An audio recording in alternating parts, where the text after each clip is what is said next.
corporate governance is not a set of rules that a company has to apply for. Although if you look at the King Code of corporate governance, it sets out certain procedures and rules and specifications. I think corporate governance goes much deeper than that. It's an organizational culture that is based on very strong values and ethics. And if you've got a very strong ethical base and value system within your organization that is shared by your management and staff, corporate governance is something that happens very naturally because it fulfills all the requirements of treating all your stakeholders equally and fairly.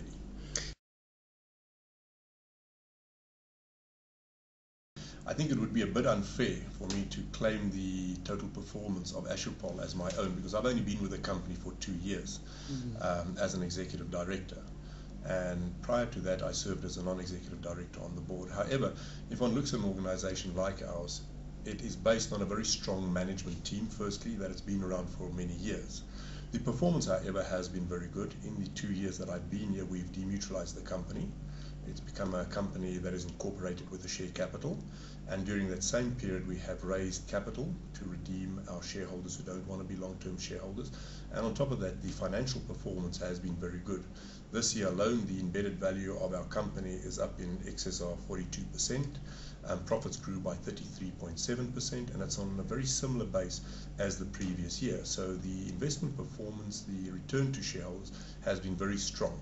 But that really comes from a very solid base that has been built over many years prior to me joining the company as an executive director.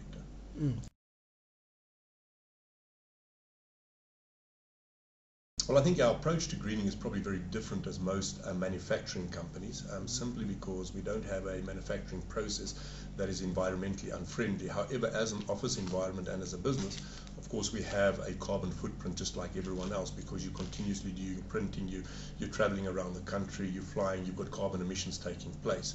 So I think a responsibility exists throughout all organizations to reduce their carbon footprint. And the one way that we've tried to look at in our soil where we can make a difference is firstly to see that we can reduce the amount of printing that takes place in the organization. So, you only print documentation that is essential. I think the second one is when we had our 95th anniversary, and continuously we try and donate trees and do go through a planting process to reduce our carbon footprint. And then historically our staff as well as the organization has been involved in cleaning up projects, be they rivers or dams or parks or something like that, just to reduce and improve the environment that we operate.